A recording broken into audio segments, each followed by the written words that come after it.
Welcome, everyone. My name is Brian Smith, and I am a lifelong Notre Dame fan. Grew up in Indiana, and I've been rooting for the Irish since the mid-1980s. Some of you might know me.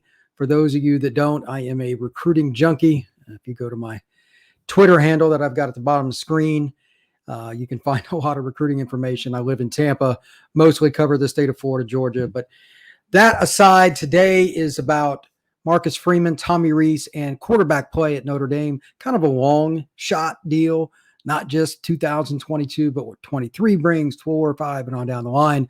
What I know, some background on some players, and what they need to do to right the ship and to eventually compete with teams that right now they couldn't even come close to, quite frankly, because of quarterback play. As you could read the title, you probably wouldn't have clicked on this video if it wasn't for that. So here is the justification for this. Notre Dame, I've got a bunch of stats up here. And for those of you that don't know, ucfbstats.com, you're going to get about any stat that you can imagine. Team, national, player, whatever you want. It is in there in some capacity. You just got to play with it. Just to start out, to give an overview before I go into my thoughts on Marcus, how important is quarterback play? We all know it's the most important position, or you probably wouldn't be, again, watching this video on YouTube. How important is it? Well, let's put it in a numeric, simplistic frame of mind. I'm looking right now at the national leaders on CFB stats, okay? Out of the top 20 kids, I did this before I started the podcast. 17 of the 20 are in at least their third year of college football. At least their third, okay? Well, who are the 3 that aren't? Caleb Williams, there's a shocker. He was pretty much the unanimous number 1 player in the country. Okay, there's a shock. He's playing with the same guy he did last year. They both just switched schools. Fair enough. Then you've got a guy that I don't know much about, but I got to give him credit. It's only his second year, and he was hurt part of last year. I cover UCF, and he missed a UCF game last year at the Bounce House. Seth Hennigan plays for Memphis. It's only his second year. He's 62 and 92 for 940 yards, 6 touchdowns, 10.2 yards in attempts. Everybody missed. Just random everybody missed because he went to, I'm sorry. If Alabama offered him, he's not going to Memphis. That's the end of the story. So that's 2. So there's one more kid out of this whole group that's like just a second-year guy out of the top 20 passers in college football, and it's Drake May, a kid Alabama did have actually committed and signed with North Carolina. So what does the premise of this basically tell you? Experience matters more than anything, and if you're going to have an inexperienced kid, more often than not, it better be a dude. Otherwise, you're in trouble. Now, to that, we're going to come back to that in a second. Marcus Freeman, here are my thoughts. Here's what I know for people I talk to. The recruits that I talk to down here, 99% of my information is off the record. That's just how my world works. I do it differently than any other analyst because that's how I get the backstory. And I can go to practices around here. I was just at Tampa Bay Tech a few minutes ago, and I know one kid that's going to go to a Power 5 school that nobody else knows. Those kinds of things have to happen off the record. Why? You got to shut your mouth. But this is what I've learned about Freeman and how Notre Dame recruits, etc. And it's kind of in general, not just Florida. They're not going to recruit a lot because they recruit every state. You get like one kid out of every year. But Notre Dame is recruiting aggressively. They are doing a great job, Freeman included, building relationships with kids. I'm fine with how they're recruiting, even if they don't get, ironically, a kid that's here in Tampa. And if you follow Notre Dame recruiting, you know who I'm talking about. At defensive end, they're going to have top 5, top 10 classes every year now. And they're going to get players at positions like corner, DN, middle linebacker that they didn't before. They will close the gap in that sense. Like quarterback, however, there's no way around this. There's no shortcut, portal or not. It takes years, not months, for that to develop. Now, Benjamin Morrison aside, who I guess started against Cal, and I projected that a couple of weeks ago after I saw him play against Ohio State. I'm like, he was, I thought, arguably the best player in the class coming in. I didn't know he would start game 3. He'll probably be a 3-and-out kid. You've got to have at least one of those every other year at corner, and Notre Dame's on that path. And also, they're getting enough athletes at D-line. One of those kids pretty much every year is going to be that way at D-line. We're good. So that leads back to the obvious again. Skills getting better. They're getting receivers. I know everybody knows that because it's so bad what the last staff did in bringing in some of them. And I'll get to that in a second with Rees. They're going to be fine there as well. So quarterback, there's two parts with what Freeman and Rees have to do. Number one, they do have to use the portal, period. I don't care what kid they get in 23. They got to get at least one to come in for next year. Obviously, Drew Pine is not your long-term answer, although he did a great job in the second half of the Cal game. He had as bad a start to that game as I've seen. For him to rebound like that is just miraculous. Hats off to Drew Pine and the staff and everybody around him for helping him. Tyler Buchner is not the answer, in my opinion. Prove me wrong. He is not a natural sit in the pocket, pick you apart quarterback, and he's really not that close to that, in my opinion. Can he be? I don't think so. And on top of that, the kid is just always freaking hurt. He's always hurt. You cannot rely on a guy that is fragile. I'm sorry. I don't care if he was a pocket passer that was that. You cannot rely on that. Whatever you get is a bonus. He can be a gadget guy, whatever. If he doesn't stay, God bless him. He's from a great family and all that. He's not the answer. Notre Dame's in trouble there, right? You got Steve Angeli, who I'm semi-high on, but he's semi-mobile, ironically.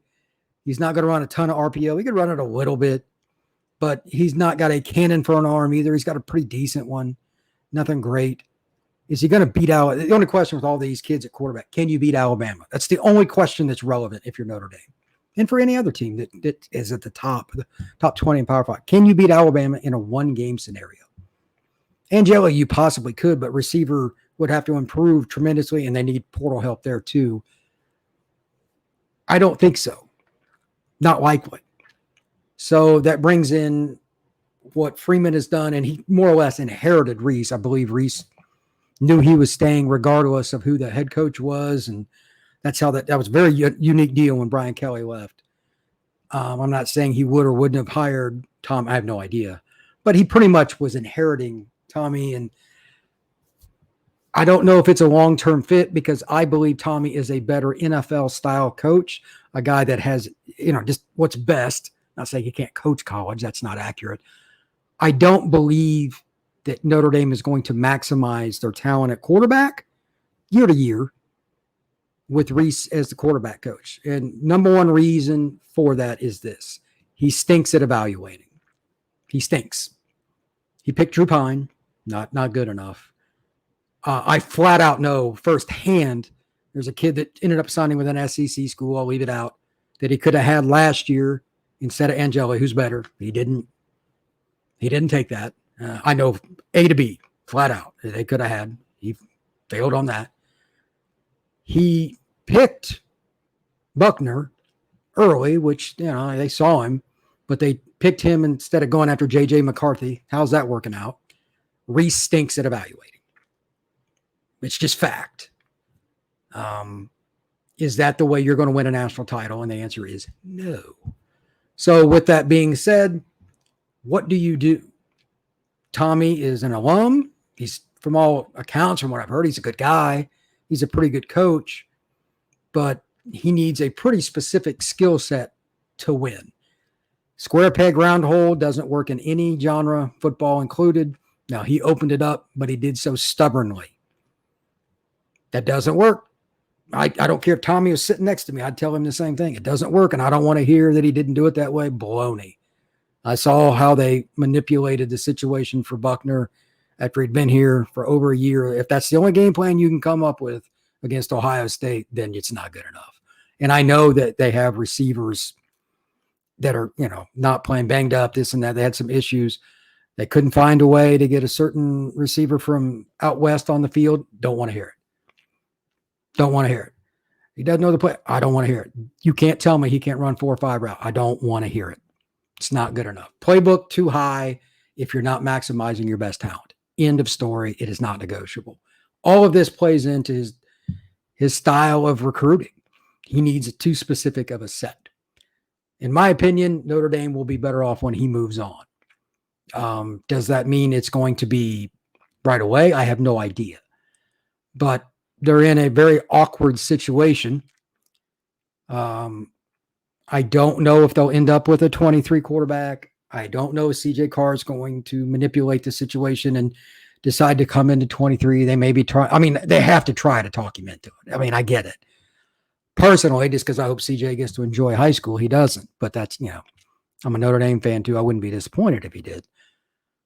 But they cannot go empty in the 23 class. And it can't just be a guy. They are 100% backs against the wall with quarterback recruiting. Who's the guy that recruits quarterback? Tommy Rees.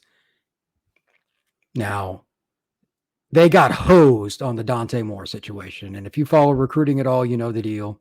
I'm not putting that on Tommy. I'm not putting that on Marcus. That's just goofy. But they didn't have any backup plan really that was going to work out, that was going to sit behind it. That I'm not going to put on Tommy or Marcus or whatever. But because they've missed prior to that, it puts it in a bigger situation. It's not here. It's like, you're just dead to rights. They may need to take 2 transfers because of that. And even if one of them is some kid from, I'm just using this as an example, I don't know if he's any good or available, a kid for Princeton that's a 6'1" kid, 185 pounds, that can just throw, is very intelligent, can pick things up quick, that's fine. But whoever else they get, it's got to be a guy that is flat out, at least has the ability at minimum to go to an NFL training camp after 1 year. That is a limited group. Next year's team's going to be pretty good. They're not going to lose much receiver, etc. They got a few issues. That's going to take a couple of years to work itself out. But they could get a transfer that can change things too. And Great House and some of those kids coming in, one of them might really explode. And Styles will be a junior. They should be in pretty good shape. I know Mayer is going to leave, but they're going to have weapons. And don't discount the defense being really good. It'll be year 3 with Freeman kind of running the defense. So the only thing they're missing to go 10-2 at minimum is, here we go again, quarterback. So if Notre Dame is going to win short term, it's about the transfer. CJ Carr should help them, but if Tommy Rees leaves, maybe he doesn't come. I don't know. But regardless of what happens, the only thing that I'm concerned about with Marcus Freeman, whether Tommy stays or not, how do they develop quarterbacks moving forward? And part of that, this is more Freeman than Rees. This is the one thing I'll bitch about. He has to be more open-minded in being a shot caller, meaning like throw the ball, take chances. And I know right now that sounds like an oxymoron with Drew Pine. I get it. He's not the most accurate guy in the world, but he's decently accurate. I mean, he started terribly in that game against Cal, but finished 17-23. Most of them were short passes. If he can draw him in and just throw one lob pass down the field to a streaking guy that, faked a screen and like he was going to block and hit a guy wide open, you add an extra 50-yard play, it changes your offense for a game and it changes what teams see for the next week. They should be able to draw in a little bit of faith, if you will, from some transfer and really get the program rolling in 23. Everything else is pretty much lined up long term. The linebacker play right now is nowhere near where it needs to be, just being real. They don't have a guy that would start in the SEC at a top 6 SEC school. That's ridiculous at Notre Dame, not to have one of the 3. They wouldn't. Kaiser's close. He might at a few, but the other 2, no. And, safety, obviously, they got a young man that transferred up from Northwestern. He's very good. DJ's playing good. And they got some guys coming up. They're doing good. They've coached and recruited the players they have very well. I'm not worried about it. But if they miss at quarterback, they don't get this transfer thing right. They don't bring in somebody, hopefully in the 23 class, just to add depth to push Angeli. Maybe I'm wrong about Angeli. If I am, I'll be happy to admit it. That'd be wonderful. If they don't do that, they miss their chance with all these other players. All of them. Think about it this way. This is unbelievable about how important coaching is, play calling is, and players around a quarterback. Bryce Young is averaging 7.4 yards per attempt.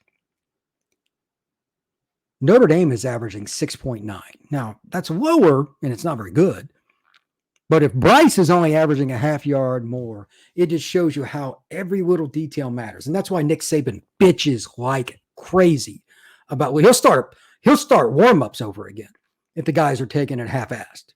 He will, for a reason. Notre Dame has to be that picky about how they recruit. They got to start better. Because the recruiting part Nick's got down. This just in. Notre Dame has got it down pretty much everywhere, even corner now, other than quarterback. Quarterback has just been an absolute atrocity at Notre Dame for a long time. Development under Kelly was garbage. They didn't do a good job of manipulating the situation. When they had Kaiser, I mean, he had that great year out of the blue. That was miraculous. They didn't take advantage. Now Notre Dame is in the opposite spot. They got all these other good players around that aren't going to get utilized. They're going to be on the field too much defensively because they're 3 and out, blah, blah, blah. And it's going to hurt their recruiting because they're going to finish 7-5 this year, something like that. They're not going to any substantial bowl game with Drew Pine. I'm sorry, they're not. But at the same time, you're in a situation, if you get through this year and you're okay, finish with this recruiting class being top 10, if you get a quarterback and you go 11-1 or something next year, then you can just recruit anybody. You got CJ hopefully still coming in regardless of what happens with Tommy. You could be top 5 every year. You could be the non-SEC school that everybody tentatively kind of pencils in, them or Clemson, for the playoff. But if you don't get quarterback right, you can also be 8-4 and hoping that you can make something, just below the Peach Bowl. Yay. That's not acceptable. This is all about quarterback, and it's about how they finish this year to set up transfer. They got to finish with a high school kid as well, and they somehow still got to get CJ. I mean, they got to get a lot of things to fall their way. Can they do that? I don't know. Recruiting is goofy, and they're not recruiting a kid around here at quarterback, so I don't know what's going to happen. I know they're still involved trying to get some kids to flip and stuff at quarterback, allegedly, at least a month or so ago. I doubt that changes because they got to get one. But can they get somebody that's at least serviceable and then CJ come in with the transfer and learn? And then maybe, again, only 3 out of the top 20 are really going to do well based on this and aren't in their 3rd year out of high school at a college program to be in that top echelon. Notre Dame in 24 could be like a really, really good team because they've got a lot of young talent. There's no reason they couldn't be if they figure out quarterback. So anyway, I just wanted to kind of vent and give my 2 cents on it. But recruiting overall, for fans that wonder, that is the one area I'm sure about. Notre Dame will be fine. Just got to figure out quarterback this year and every year moving forward. So everybody be safe. Thank you very much. Have a great day and go Irish.